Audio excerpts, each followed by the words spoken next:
Alright lads, so today we are jumping into Guild Quest and also Limit Breaker. This time around we have two things to do today.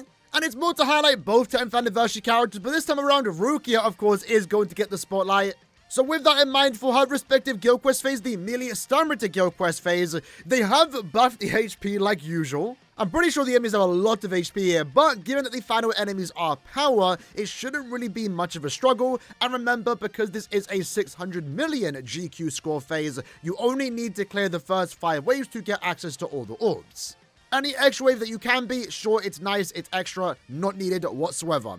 So when it comes to the team that we are using here, normally I would use RUKIA alongside Ichigo and also Mask, Demasculate. The Superstar! The idea is that Ichigo himself could also deal some pretty good damage. Not as much as RUKIA, of course, but he also could apply weakening and lash rate, which would then let my characters deal more damage. We're not going to do that today though. Instead, we're going to be using Nanao, since she is now a new type of support character. With her in the team, we are getting that survivability, the barrier, the heals. She's giving us 30% more spiritual pressure. She's giving Master Masculine. Masculine! That'll be the last time we do that in this video, by the way. 12% more normal attack damage. And also give our team more damage output. In this case, with the Mugetsu Soul Trait, we're getting 20% more Soul Bomb damage, strong attack damage, and 30% more damage to enemies that are inflicted by a status ailment. So when it comes to Rukia's build, we are going with these 3 accessories. My Rukia currently is 2-5, level 14 SP and focus. And we're going with these 3 Soul Traits. Nanao's build really doesn't matter, just make sure you have the Mugetsu Soul Trait. And then Master Masculine, important way to build him because he himself is not immune to Weakening Plus. If you are on page 4 of the attribute tree system, you can evolve this particular item. I think the dumplings? Yeah, the Shiratama dumplings. You can evolve that and have it so it gives 80% weaken duration. That way, through the attribute tree system, I do currently have 200% weaken resistance. And the accessory itself is still giving some, decent stats. We're getting 40% attack overall. We are taking a hit in our DPS here, at least as far as Mask is concerned. But, it's 40% attack is still good with the fact that we now can actually deal damage since he won't be getting inflicted by weakening. And then also with that, we're just going with the double chappy and giving as much normal attack damage as possible. All right, so with that said, let's go into it. This should be relatively straightforward with RUKIA, especially when you can now do a lot of damage, right? So we're always going to be inflicting the freeze on the enemies, and 2 strong attacks for the most part should be able to finish up each wave with the addition of maybe Mask doing some extra damage. Let's Soul Bomb. Let's use our 2 here. This is going to be our weakest enemy, mostly because the enemy is a technique enemy here. So good damage overall. Mask coming through, and then lastly, let's do ISA 1, cancel into the 2. Maybe didn't need the counter there. Maybe should have started off with the 2. But still, regardless, 40-second clear time. Which, to be fair, for a character like RUKIA, it's actually kind of low. But remember, the HP is different every time it's back. So that 40 seconds is actually good with this particular team, with this particular Guild Quest. So right now, we pretty much have 40 seconds to kill all 4 waves here. And when it comes to using Master Masculine or any team booster, it's very important that you clear the first 5 waves with more than 34 seconds remaining, if possible. Otherwise, your DPS is going to tank a little bit because Mask is going to use his team boost. And then that means going into the extra wave, you are going to have to wait like 40 seconds to get the attack boost back. So the fact that we actually played faster here was actually really good because Mask would then activate his boost in the extra wave, if that kind of makes sense. So in this case, with this team, if you aren't going with recharge soul traits on a character like Master Masculine, you actually benefit from clearing faster because then you get to use the boost in the EX waves. In that case, we cleared first attempt relatively easy, 40 seconds remaining. Let's do one more run though, and I don't think I mentioned that. Of course, Master Masculine is currently a max strength center, so that definitely helps out a lot. But even 2-5 will definitely be good enough, right? You just need him to be on the team. Unfortunately for him too, both RUKIA and Mask are going to have attribute advantage against the final bosses, which is really good. So going into the 4th boss, that is unfortunate. We took a hit here. We'll keep it going. Maybe we can still actually beat this. It's going to slow us down heavy, but Nanao can heal us with the heals. We got the barrier. So you're going to see this might be an example of a bad run. Can we kill fast enough before Mask uses his team boost? He's about to use it. Yeah, so unfortunate.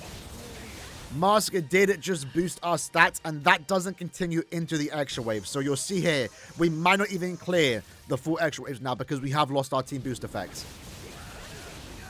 And we also did just now take a hit. We'll keep it going. Let's see how far we can get using this as an example of a bad run. Because again, we've already gotten the orbs, if that's the main thing you care about. But if you're trying to get like an actual good score, if you take hits, if you don't clear fast enough on the first 5 waves, you're probably not going to get that. Because that's exactly what we did right now. So we'll do one more run after this just to get a maybe better score than the first attempt. Or maybe show how consistent it is, assuming you don't make big mistakes like I just did. Damn, even in that case, we only got the boost at the end. So that's an example. You want to make sure you clear the first 5 waves before Mask uses boost again. Or maybe you bring another team booster in the team. Unfortunately, the Now does not have a team boost. If she did, she'd be absolutely... She's a really good character. Again, we're using it in a lot of guild quest phases.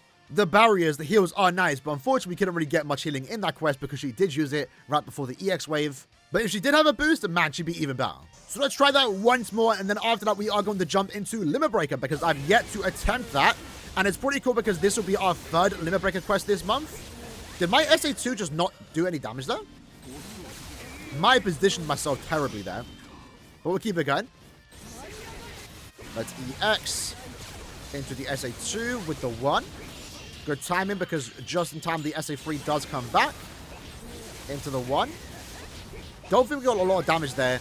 Didn't ideally want to use my strong attack too, but we kind of had to. So it'll be a bit slower, but as long as we don't take any damage here, we have plenty of time to spare. Let's just get our attack boost or SP boost. There we go. So we did clear with 35 seconds remaining. 5 seconds less than our first attempt. But again, now it means that Mars can activate his boost in the second room. Let's just make sure we don't take any damage. We have now frozen him. Lovely. Good damage here. Let's stand in the middle. SA3. Instantly freeze Basby once more. SA1. Instantly freeze Basby once more. No, sorry. Candice. We have to wait now because our SP boost is gone. So let's not use any strong attacks. Wait for that freeze to unfreeze Candice. Then we go crazy. And then I think my SA2 kind of missed that. I don't think we got the freeze proc. 15 seconds to go. Multiple uses of strong attacks coming our way. Should be relatively fine. Here we go. SA2. I think the second part there did inflict the freeze, so we didn't get the big damage output.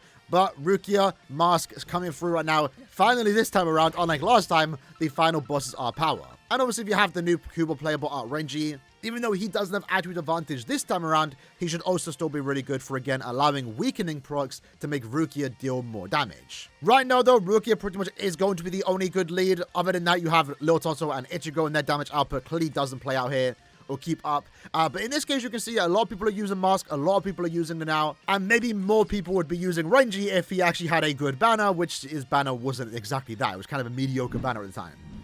So with that said, right now, jumping into Limit Breaker, our 3rd Limit Breaker quest this month, by the way. This technically is still going into next month's Limit Breaker quest. It is only here, I believe, for like 5 days, so keep that in mind. Yeah, it's here for a very short amount of time, basically a week. On the 5th of January, we are going to get a new Limit Breaker quest for Shuntui and also Aizen. But even though it is a short Limit Breaker quest, the rewards are still the exact same, 530 Transcendence points and 50 more Spirit Orbs. And as you can see with my orb count, I currently am not on 5,500, which is needed to do for pity on the upcoming end of year banner, which is something that I want to do, so I do need every orb I can get.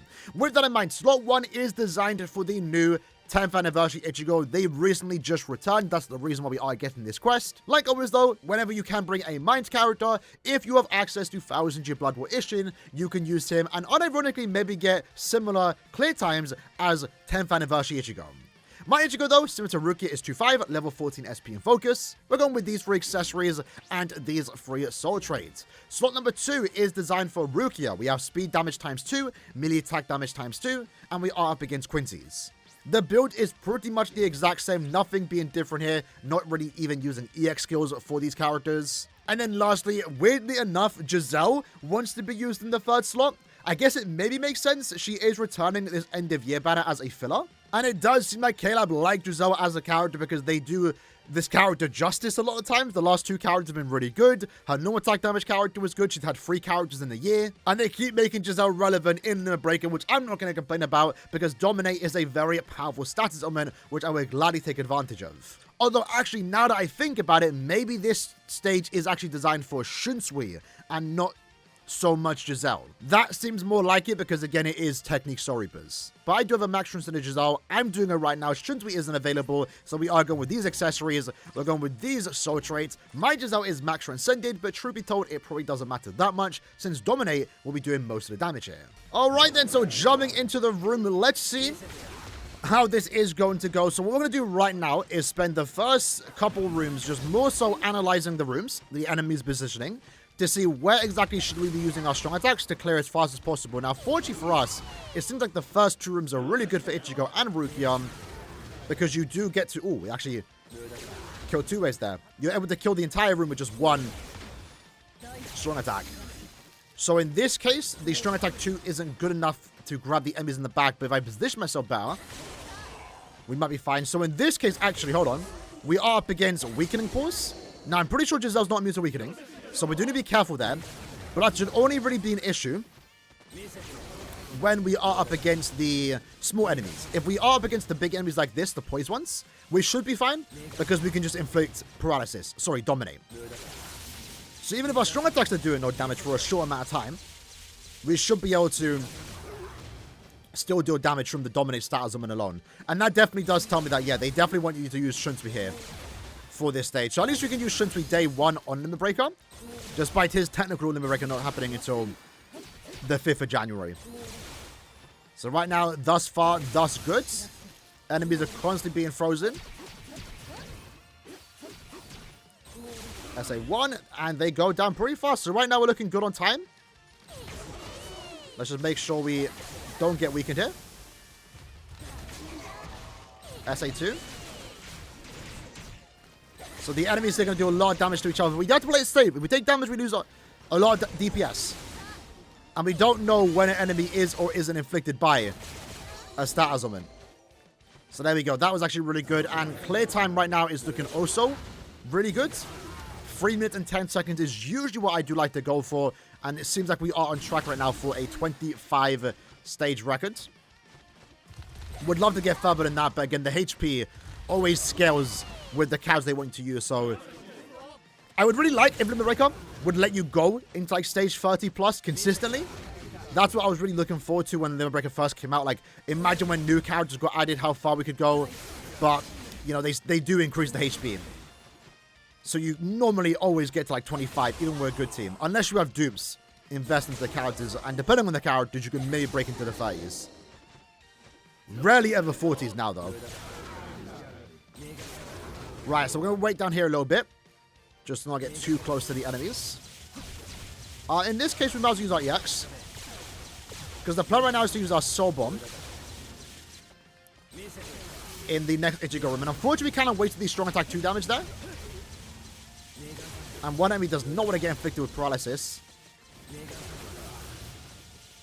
But I think we should take them all down at around the same time. Strong attack 2, there we go. So even though one enemy was kind of left out there, not that big of a deal. Stage 17. Make sure we use our strong attacks correctly. SA3, and then in this case, it's SA1. Use our EX just to get extra damage than our 2. Wait for the enemies to get frozen again, which they do from the Vortex. Alright. Do I have to use quite a few strong attacks here on RUKIA? Since we don't have like any crazy damage bonuses. No killer effect here, more so. But it's not too bad. And I do want to save my strong attack 3 for the next room. So we are going to wait a second. There we go. So 1 minute and 20 seconds to go. Let's go with SA1. And then EX. Really good damage here. Alongside my Giselle being max reset, we're also dealing good damage too. And then last set of enemies. SA1 down this. Okay, there we go. Fortunately, we did inflict the Dominate, and his Dominate did actually end up killing himself, which is pretty cool. Alright. 50 seconds to go. Is that enough for us to get into stage 25? I'm not too sure. Although now that I think about it, to be fair, Shuntwi's going to be really good for this team because Shuntwi actually buffs Soripas and he gives the SP. So that might be an underrated part about Shuntwi right now. His potential in Limit Breaker by giving everyone, if you're using a Soripa team, that more damage, you know? Because they'll be getting 30 SP and then 30% more damage when hitting enemies inflicted by status elements. But to be fair, I think Shinji might be hugging the Soul Bomb. So we can actually, you know, get his trigger boost off. As if we took... you know, that's actually so unfortunate. We took a hit the second they spawned in, and we used our Soul Bomb, and the Soul Bomb didn't inflict or didn't That was such a game ruiner right there. Damn. I'm stumped. I don't know what to say. I was kind of stalling a little bit because I wanted to wait for the SP boost to expire. And it expired the second we used our Soul Bomb. That is so unfortunate. Man. Even though we were very short on time there, we could have maybe done something getting into stage 25. So I'm going to do one more attempt, jump to stage 24, and let's see if we can even get into stage 25 right now. All right, so I'm not going to stage 25. It's like CBA right now, CBA right now. I've done like 3 attempts, and I keep taking hits from the humans. I'm done. I'm done. I'm sorry. I wasn't able to make it to 25, but I will try this again on stream because it's definitely going to be possible now with Shuntwi involved. Because Shuntwi will just be naturally buffing Ichigo and Rukia's damage output, while also likely carrying his stage relatively fast too because he does have Human Killer Plus, he has those bonuses, and he also does have Lacerate and Poison all of his attacks, so he should be pretty much fine when it comes to slot number 3 for just dealing a bunch of damage over time, status elements. But with that said, pretty cool stuff that we do get an extra Limit Breaker quest this month because it does mean more orbs and also more Transcendence points. I have plenty of Transcendence points, truth be told. I'm not really max transcending many characters as of late. And it's not like I've been doing less summons for the most part, besides the most recent end of month, I've still been going to step 25. I've just not been lucky, to be fair. I mean, like, it's been a minute since I've last done 25 steps and max transcended a character after that. The last time I'd done that, honestly, it wasn't this year. It wasn't this year unless I wanted to use special move sources. Last time I think I'd done that actually was Giselle's banner when I got a 5-5 Saruchi in 25 steps. A 5-5 Bankai Renji in 25 steps. So this entire year, unfortunately, unless the end of year banner changes that, I've been unfortunate not to 5-5 a single end of month unit without the need of special move sources. Not that big of a deal, but it would be nice. Either way, hope you guys enjoyed the video. You have a week to do this particular quest. Let me know what score you guys did get in the comments below, and I'll see you guys next time. Take care and peace.